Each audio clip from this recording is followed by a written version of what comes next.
자, 이제 2단원 세포의 연구 방법 한번 같이 보도록 합시다. 자, 52번부터 한번 보자. 그림은 현미경 A하고 B로 관찰할 수 있는 대상의 크기를 나타낸 것인데, 자, 광학 현미경이랑 전자 현미경을 순서 없이 나타낸다라고 되어 있는데, 즉 관측 파장의 길이가 짧을수록 분해능이 더 커요. 예. 분해능이 좋다. 그러니까 분해능이 좋다라는 소리는 더 작은, 더 작은 크기의 입자를 관찰을 할 수 있다라고 볼 수가 있어요. 자, 따라서 A는 지금 보면은 더 작은 입자까지 볼 수가 있기 때문에 가시광선이 아니라 전자파를 광원으로 쓰는 전자현미경에 해당이 되겠죠. 틀렸고, B를 이용을 해주면, 즉 B를 이용을 해주면은 집신벌레, 살아있는 집신벌레를 관찰할 수가 있죠. 그죠? 광학현미경은 살아있는 상태로 움직이는 것을 관찰이 가능해요. 전자현미경 같은 경우에는 일단 죽어야 돼요. 그래서 안 돼요. 라이보솜의 구조 관찰에는 누가 더 적당합니까? A가 더 적합하다라고 볼 수가 있으니까 니은만 맞겠죠. 그 다음에 53번. 표는 현미경 가부터 다의 특징을 나타냈는데 광학현미경, 주사전자현미경, 투과전자현미경을 순서 없이 나타냈다. 세포 내부의 미세 구조를 관찰할 수가 있고, 따라서 그럼 얘는 투과전자현미경이 바로 여기에 해당이 되겠죠. 그 다음에 시료를 통과하는 가시광선을 이용을 해주는 거는 바로 광학현미경에 해당이 되고, 세포의 외부 형태를 볼 때는 바로 주사전자현미경으로 관찰을 할 수 있겠죠. 그래서 가는 투과전자현미경이고, 나를 이용을 해주면 엽록체의 색을 관찰할 수 있다. 즉 광학현미경 같은 경우에는 가시광선을 사용을 하기 때문에 따라서 색 구분이 가능해요. 해상력은 나가 다보다 더 작아요. 해상력이라고 하는 거는 얼마나 더 작은 물체를 볼 수가 있는가, 더 작은 파장을 쓰는 거기 때문에 전자현미경에, 그러니까 방금 설명했던 분해능이 좋은 게 해상력이 좋은 거나 마찬가지예요, 여러분들. 자, 그 다음에 54번부터 56번까지 봅시다. 다음은 현미경을 이용을 해서 세포 X의 크기를 측정을 하는 실험인데, A와 B는 대물 마이크로미터랑 저반 마이크로미터를 순서 없이 나타냈는데, 여러분들 대물 마이크로미터 한 눈금의 길이는 바로 10 마이크로미터에 해당이 돼요. 그래서 이게 그 현재 배율에서 겹치는 부분을 보는 거죠. 그러니까 저반 마이크로미터하고 대물 마이크로미터하고 몇 눈금이 겹치는가. 결국에는 대물 마이크로 눈금이 10개면은 100 마이크로미터고, 이게 만약에 10개 똑같이 걸리면 저반 마이크로미터가 10개 눈금도 100이 되는 거니까 한 눈금당 10. 만약에 20개에 걸치면 한 눈금이 5가 되겠죠. 곱을해서 100이 나와야 되는 거니까. 그래서 비율로 풀어주는 거예요. 그러니까 배율마다 저반 마이크로미터 한 눈금의 길이가 계속 바뀌게 되는 거니까 대물 마이크로미터를 기준으로 해서 눈금을 계산을 해주는 겁니다. 저반 마이크로미터를 넣은 저반 렌즈를 현미경에 장착하고 재물대 위에 대물 마이크로미터를 올려놓고 100배율의 배율에서 저반 마이크로미터의 눈금하고 대물 마이크로미터의 눈금이 겹치는 부분을 찾아서 저반 마이크로미터 한 눈금의 길이를 구한대요. 재물대 위에 대물 마이크로미터 대신에 X의 표본을 올려놓고서 저반 마이크로미터로 X의 크기를 관찰한다라고 되어 있는데, 지금 A가 뭐에 해당이 돼요? A가 바로 저반 마이크로미터에 해당이 되는 거고, 그 다음에 B가 대물 마이크로미터에 해당이 되는 거예요. 이게.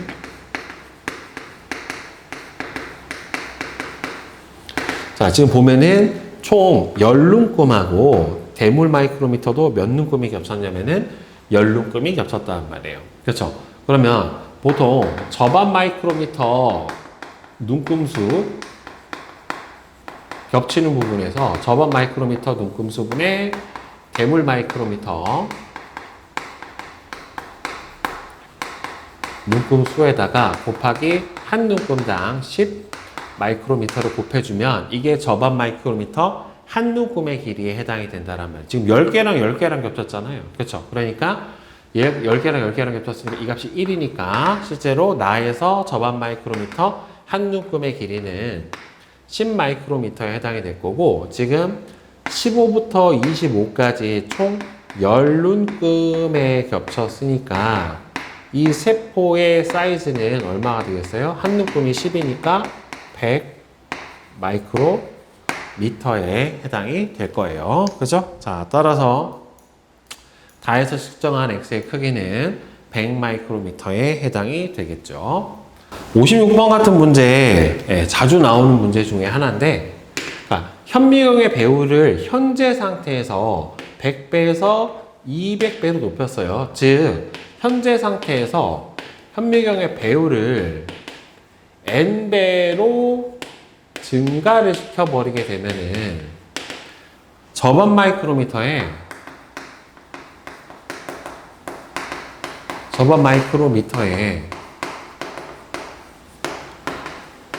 한 눈금의 크기가 얼마가 되냐면은 n분의 1배가 돼버려요. 예, 얘가 커져버리기 때문에 n분의 1배가 돼버립니다. 그러니까 이 물체가 커져 보이기 때문에 눈금이 n분의 1배가 돼버리는 거예요. 결국에는. 자, 따라서 원래 여기서 10 마이크로미터가 한 눈금의 길이에 해당이 됐기 때문에 요거 배율이 2배, 즉 2배가 됐기 때문에 2분의 1이 돼서 한 눈금은 5 마이크로미터로 바뀌게 돼 버릴 거예요. 그러니까 원래 물체의 크기 자체는 변하지가 않고 한 눈금 사이 간격이 줄어버린단 말이죠. 이거 물체가 커져 버리니까, 그러니까 보이는 상태에서 아까 물체가 이만하게 보여가지고 눈금이 여기에서 여기까지가 겹쳤었는데 얘가 이제 2배로 크게 보이는 거예요. 이렇게 2배로 크게 보이게 되는 거니까 겹치는 눈금 수는 늘어나게 되겠죠. 그렇다라고 하더라도 실제 얘 사이즈가 커진 게 아니라 크게 보이는 거니까, 그래서 X의 크기는 변하지 않고 겹치는 눈금 수가 감소하는 게 아니라 증가한다라고 대답을 해줘야 되고요. A의 한 눈금의 길이가 절반으로 줄어들고 B 한 눈금의 길이가 대물 마이크로미터 한 눈금의 길이는 변하지 않는 거 맞고, 대신에 B 한 눈금하고 겹치는 A의 눈금 수는 증가하겠죠. 그래서 그래야 한 눈금 수가 한 눈금 사이의 간격이 감소할 테니까 옳지 않은 거는 몇 번? 2번입니다. 자, 다음에 57번 봅시다. 다음은 세포의 연구 방법 기억을 이용을 했는데, 방사성 동위 원소인 삼중수소로 표시된 타이민을 배양세포에게 주입을 해주고, 시간의 흐름에 따라 삼중수소로 표시된 타이민에서 방출되는 방사선을 추적을 한다. 즉, 자기방사법에 대한 설명이죠. 일정 시간이 지난 뒤 삼중수소로 표시된 타이민이 핵에서 집중적으로 관찰이 됐대요. 자, 따라서 기억은 자기방사법이고, 타이밍이 핵에서 집중적으로 관찰이 됐다는 소리는 DNA가 핵 안에서 합성이 된다. 그러니까 이 염기의 이동 방향을 추적을 해줄 수가 있는 거고, 따라서 기억을 이동을 하면은 세포 내에서 물질이 이동하는 경로를 추적해 줄 수 있죠. 그러니까 이 방법을 통해서 뭐 칼빈에로 같은 게 어떻게 일어나게 되는지를 알아내게 되었어요. 자, 다음에 58번 보자. 그림은 방사성 동위 원소로 표시된 아미노산을 여러 마리의 생쥐에 1회 정맥 주사한 뒤에 자기방사법으로 시간에 따라 방사능에 표시된 이자 세포 내 세포기관에서 기억부터 리을의 비율을 나타냈대요. 그러니까 초기에 높았다가 낮아지고 그 다음에 순차적으로 높아지는 순서대로 보면 될 거예요. 그러니까 초기에는 누가 제일 높아요? 지금 니은이 제일 높고 얘가 제일 높고 그 다음에 두 번째로 높아지는 게 얘, 그 다음에 세 번째로 높아지는 게 얘, 네 번째로 높아지는 게 얘에 해당이 되는 거니까 맨 처음에는 니은으로 갔다가 그 다음에 두 번째로는 리을로 갔다가 세 번째로는 디귿으로 갔다가 맨 마지막에는 기역 순서대로 이동을 한다라고 보면 되겠죠. 순차적으로 방사선이 많이 나오는 곳으로 이동을 해가는 거니까 따라서 5번이 될 겁니다. 자, 그 다음에 59번. 자, 세포분해법에 대한 설명으로 오는 것은, 그렇죠. 이걸 원심 분리를 해서 기관의 밀도 또는 무게, 크기 등에 따라서 분리가 가능한 거죠. 식물 세포에서는 엽록체를 분리를 해줄 수가 있게 되고, 원심 분리를 이용을 해서 세포 소기관의 밀도와 크기에 따라서 분리를 해주게 되는 거고, 세포 내에서 물질이 분비되는 경로를 알 수 있는 거는 자기방사법을 통해서 알 수가 있게 되는 거지, 이 세포 분해법을 통해서는 알 수가 없죠. 답은 3번이 되겠고요. 그 다음에 60번. 그림은 원심 분리기를 이용을 해서 세포 파쇄액으로부터 세포 소기관, 기역하고 니은을 분리하는 것을 나타낸 것인데, 기역과 니은은 핵과 소포체를 순서 없이 나타냈대요. 세포의 파쇄액에서 처음에 맨 먼저 분리되는 게 보통 핵이죠. 제일 질량, 밀도가 크고 2차 크기가 크니까 상층 핵을 다시 2차 분리해주면은 이제 크기가 더 작은 소포체가 여기서 분리가 될 거예요. 그러면은 1차 원심 분리하고 2차 원심 분리기의 회전 속도는 누가 더 큽니까? 2차 원심 분리기가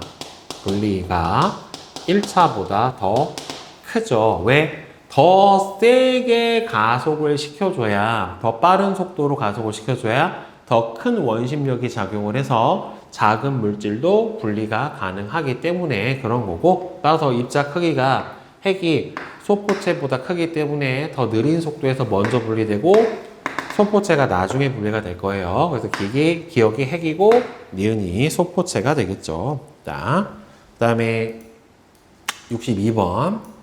다음은 식물 세포의 세포 소기관 A부터 C를 분리하는 실험인데, 핵, 엽록체, 그 다음에는 마이토콘드리아를 순서 없이 나타냈대요.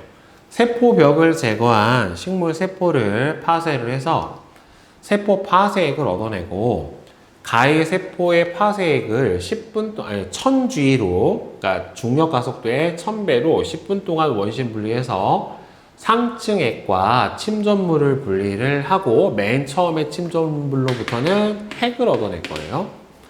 다시 3000G로 원심 분리해서 상층액과 침전물로 분리를 해서 이 침전물 안에서를 누가 얻어냅니까? 엽록체를 얻어내죠. 밀도가 두 번째로 크니까 맨 마지막에 마이토콘드리아가 얻어내게 될 거예요. 자, 그러면은 세포 분해법이 이용이 되었고, B는 엽록체고, 그 다음에 기역과 니은에는 모두 소포체가 있다. 소포체는 더 작잖아요. 그쵸? 그러니까 핵이 먼저 분리된 거 안에 엽록체, 마이토콘드리아, 소포체 있고, 그 다음 분리되고 나면은 엽록체가 분리되면 마이토콘드리아, 소포체 있고, 마이토콘드리아 분리되고 나면은 맨 마지막에는 소포체가 상층액으로 남아나게 되겠죠. 자, 따라서 5번이 되겠죠. 더 작은 뭐 라이보솜도 있고, 골지체도 있고, 그렇게 되겠지. 자, 그 다음에 63번. 그림은 원심 분리기를 이용을 해서 동물 세포의 파쇄액으로부터 기역부터 리을을 분리하는 과정인데, 맨 처음에 분리가 되는 게 핵, 그 다음에는 마이토콘드리아, 그 다음에는 소포체, 제일 맨 마지막에 가장 작은 라이보솜이 분리가 될 거예요. 그러면 니은에서는 마이토콘드리아니까 세포 호흡이 일어나는 게 맞고, 디귿은 소포체고, 리을은 기역보다 크기가 클 수가 없죠. 작죠. 따라서 답은 1번이 되겠죠. 자, 이제 1등급 완성 문제 한번 봅시다. 자, 64번부터 보자. 표는 세포의 연구 방법, 가부터 다의 예를 나타냈는데 세포분해법, 자기방사법, 현미경을 이용한 방법을 순서 없이 나타냈는데 자, 가 같은 경우에는 지금 보통 이제 광학 현미경을 이용을 해주는 경우고 그다음에 나는 원심 분리기를 이용을 해주는 거는 세포 분해법에 해당이 될 거고요. 방사성 동위 원소로 표시된 얘를 쓰는 거는 바로 자기방사법에 해당이 될 거예요. 따라서 간은 현미경을 이용을 하는 방법 맞고 나를 이용을 하면 쥐의 간세포에서 마이토콘드리아를 분리해 줄 수가 있게 되고 다를 이용을 해서 식물세포 내에서 이산화탄소로부터 포도당이 합성이 되는 과정 보통 이제 칼빈 회로 요거를 알아낸 게 바로 요 방법에 해당이 돼요. 자, 그래서 답은 5번이 되겠죠. 자, 그 다음에 65번 봅시다. 표간은 현미경 A부터 C에서 특징 기억부터 디귿의 유무를 나타냈고요. 나는 기억부터 디귿을 순서 없이 나타냈대요.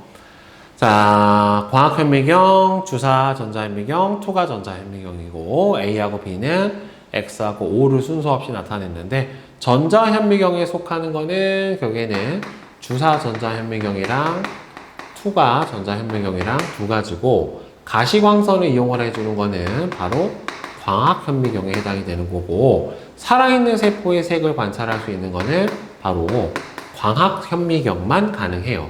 빠른 거는 불가능해요. 자, 따라서 이 중에서 두 개의 특징을 가지고 있는 거는 광학현미경밖에는 없으니까 따라서 니은하고 디귿 그럼 B가 X여야 되겠다. 두 개가 다 동그라미 나올 수 있는 게 이거밖에 없으니까 그러면 얘는 O하고 이렇게 되겠네요. 따라서 C가 광학현미경에 해당이 되는 거고 그 다음에는 기억이 전자현미경에 속한다라고 볼 수가 있겠죠. 그 다음에 니은하고 디귿은 뭐가 될지는 몰라요. 지금 A하고 B도 뭐가 될지는 여기서는 알 수가 없는 거고 따라서 A는 동그라미가 맞는 거고 해상력은 그렇죠. 전자현미경이 어찌됐든 광학현미경보다는 더 높아요. 더 짧은 파장을 쓰는 거니까 해상력이 더 좋고 기억은 살아있는 세포를 관찰할 수 있다가 아니죠. 따라서 맞는 거는 기억하고 니은 3번만 되겠네요. 자, 그 다음에 66번 다음은 전자현미경을 이용을 해서 세포 X의 크기를 측정하는 실험이고 대물 마이크로미터 한 눈금의 길이가 10이다 라고 나왔어요. 자, 저반 마이크로미터를 넣은 저반 렌즈를 현미경에 장착을 하고 재물대 위에 대물 마이크로미터를 올려놓은 다음에 지금 100배의 배율에서 저반 마이크로미터의 눈금과 대물 마이크로미터의 눈금이 겹치는 부분을 찾아서 한 눈금의 길을 구하는데 지금 여기부터 여기까지가 겹쳤어요. 그럼 5, 10, 15, 20 지금 대물 마이크로미터 몇 개랑 대물 마이크로미터 20 눈금이랑 자, 그 다음에는 저반 마이크로미터가 여기까지가 15개죠. 그렇죠. 따라서 저반 마이크로미터는 25 눈금이 겹쳤단 말이에요. 자, 그러면은 결국에 이 상태에서 한 눈금의 길이는 결국에 대물 마이크로미터가 한 눈금이 10이니까 총 200이고 200 마이크로미터가 25 눈금에 겹쳤으니까 결국에는 얼마가 되니? 8 마이크로미터죠. 그죠? 8 마이크로미터가 바로 한 눈금의 길이에 해당이 될 거란 말이에요. 지금 언제 상태에서? 100배율의 상태에서 한 눈금이 8 마이크로미터인데 현미경의 배율을 그러면은 200배로 바꾸게 돼버리면 지금 100배율일 때 저반 한 눈금이 얼마가 되는 거냐면은 8 마이크로미터가 되는 거예요. 그러면 200배로 2배가 돼버리면 한 눈금의 길이는 얼마가 돼요? 아까 2분의 1이 된다고 그랬죠. 그래서 4 마이크로미터로 변해버리게 되겠죠. 그래서 4 마이크로미터가 되는 거고, 그 다음에 기억배를 했었을 때가 2 마이크로미터가 됐으니까 원래 길이의 4분의 1이 돼버렸으니까 이때는 400배율이 된다라고 볼 수가 있을 거란 말이에요. 자, 그러면 저반 마이크로미터 한 눈금의 길이는 첫 번째가 8이었고 200배면 4가 되고 그 다음에는 400배가 되었을 때 2가 되고, 그러면은 X와 겹치는 저반 마이크로 눈금 수가 아까 X의 표본을, 여기서 48이구나. X의 크기가 48이니까 하나가 8이니까 몇 개랑 겹쳤겠어? 6개랑 겹쳤겠죠. 근데 X의 크기 자체는 다 어디나 똑같이 나와야 되기 때문에 여기서는 12눈금이 겹쳐야 되는 거고, 여기서는 몇 눈금이 겹쳐야 돼요? 24눈금이 겹쳐야 되겠죠. 결국에. 따라서 A는 8이다. 맞고, B 더하기 C 더하기 D는, B, C, D는 얼마나 되니? 30에 42가 나와야 되니까 틀렸죠. 그 다음에 기억은 400배율에 해당이 되는 거니까 맞는 거는 1번만 되겠네요. 자, 다음 67번. 그림은 방사성 동위 원소 기억으로 표지된 아미노산을 세포 배양액에다가 3분간 공급을 한 후 시간에 따라 거친 면소포체, 골지체, 운반 소낭에서 검출되는 방사선의 양을 나타내는데, 거친 면소포체가 제일 먼저 양이 많이 나왔고 그 다음에는 골지체고 세 번째가 운반 소낭이니까 단백질이 합성되는 경로는 이런 순서대로 간다라고 볼 수가 있겠죠. 따라서 자기방사법이 이용이 되었고, 그 다음에는 방사성 동위 원소로 표시되는데 인이 들어가면 안 되겠고 보통 질소가 들어가야지 맞게 되겠죠. 그렇죠? 질소나 아니면 뭘 사용해야 돼요? 14 탄소 같은 경우를 사용을 해주는 게 맞겠죠. 유기물이니까. 그 다음에 기억으로 표시된 아미노산의 이동 경로는 거치면서 소포체, 골지체, 운반 소낭이 되는 거 맞아요. 그죠? 그래서 기억하고 디귿이 맞게 되겠고. 자, 그 다음에 68번. 그림은 원심 분리기를 이용을 해서 동물 세포의 파쇄액으로부터 세포 소기관을 분리하는 과정을 나타냈는데, 제일 먼저 침전물, 원심 분리 1을 해서 침전물이 나왔고 여기서 다시 원심 분리 3을 한번 했어요.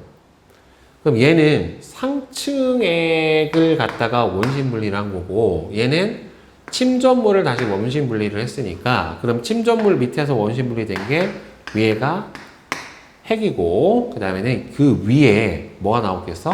마이토콘드리아가 나왔겠죠. 그 다음에 A는 상층액을 원심 분리한 거니까 여기를 라이보솜으로 보는 게 맞을 겁니다. 자, 따라서 A는 라이보솜 맞고, 그 다음에 B에서는 이와 작용이 일어난다. 그쵸? 마이토콘드리아는 세포 호흡이 일어나는 작용이니까. 그럼 원심 분리의 회전 속도는 여기서 여러분들 핵하고 마이토콘드리아가 처음에 여기서 분리가 되었고, 다시 여기 안에 핵하고 마이토콘드리아가 분리가 되는 거죠. 이 안으로. 그러면은 마이토콘드리아가 분리될 만한 부분까지는, 그러니까 여기서 원심 분리 1이 제일 빠른 거죠. 왜냐하면 침전물 안에 핵하고 마이토콘드리아가 같이 있으니까 마이토콘드리아 분리될 만큼의 회전 속도를 준 거란 말이에요. 그 다음에 다시 여기서 핵만 가라앉혔으니까, 그럼 여기서는 1이 제일 크고, 그 다음엔 3이 되고, 그 다음에는 2가 되고, 요 순서가 돼야 되겠죠. 그렇죠? 핵하고 마이토콘드리아가 여기서 분리됐기 때문에 실제로는 마이토콘드리아는 이 안에서 분리가 됐고, 여기서는 핵만 분리한 거란 말이에요. 그죠? 예, 그렇기 때문에 따라서 맞는 거는 기억하고 니은이 되겠네요. 낚이기 딱 좋네, 문제가. 자, 다음에 69번, 70번 봅시다. 그린 가는 400배의 현미경 배율에서 대물 마이크로미터와 저반 마이크로미터가 겹치는 눈금. 그러면 지금 대물이 몇 개가 겹쳤냐면은 얘가 대물이지. 하나, 둘, 셋, 넷, 다섯, 여섯, 일곱, 여덟, 아홉, 열. 대물이 지금 10눈금이고, 그다음에 접합 마이크로미터가 몇 눈금에 해당이 되냐면은 여기서 10, 20, 30, 40이니까 총 40눈금이 겹치게 된 거예요. 따라서 이 경우는 100을 40으로 나눠주면 한 눈금의 길이가 2.5 마이크로미터에 해당이 될 겁니다. 얘가 지금 현재 몇 배율일 때? 400 배율일 때. 나는 1000배율의 현미경에서 연락하다. 세포 X의 크기를 측정한 결과를 나타냈대요. 그러면 1000배율이 돼버리면 이 400배율의 몇 배가 되냐면 2.5배가 되는 거고, 그러면은 한 눈금의 길이는 2.5분의 1로 바뀔 거란 말이에요. 따라서 한 눈금의 길이는 1 마이크로미터로 변화가 일어나게 될 거기 때문에 지금 5부터 35까지니까 30눈금이랑 겹쳤으니까 30 마이크로미터가 돼야 되겠죠. 따라서 A는 눈금이 있는 뭐가 됩니까? 접합 마이크로미터에 해당이 되는 거고, A가 실제 물체를 관찰할 때 보는 거니까 B가 바로 대물 마이크로미터에 해당이 되겠고, X의 크기는 얼마가 나와야 됩니까? 여기서 구해드렸죠? 30 마이크로미터가 나와야지 맞게 되겠죠. 자, 그 다음에 71번 표는 전자현미경 가와 나의 원리를 나타낸 것이고, 가와 나는 주사 전자현미경과 투과 전자현미경을 순서 없이 나타냈는데, 자, 표면에다가 전자선을 쏘아서 표면의 입체 현상을 보는 거는 주사 전자현미경이고요. 보통 절대 표면을 금속으로 코팅을 하죠. 반사가 잘 되게 하기 위해서. 얇게 자른 시료에다가 전자선을 통과시키는 거는 바로 투과 전자 현미경에 해당이 되고, 얘는 내부를 볼 수가 있는 거죠. 시료의 단면을. 가와나의 특징은 얘는 표면을 입체적으로 볼 수가 있게 되는 거고, 얘는 투과 전자 현미경은 내부를 관찰을 할 수가 있게 되는 거. 공통점은 이제 죽은 상태로만 볼 수 있고, 실시간으로 관찰이 되는 건 아니고 사진을 찍어서 볼 수가 있게 되는 거고, 둘 중에는 조금 더 투과 전자 현미경이 뭐가 더 좋아요? 분해능이 더 좋아요. 그러니까 해상력이 더 좋습니다. 주사보다는 더 짧은 파장을 뜨기 때문에 더 좋다 라고 볼 수가 있어요, 여러분들.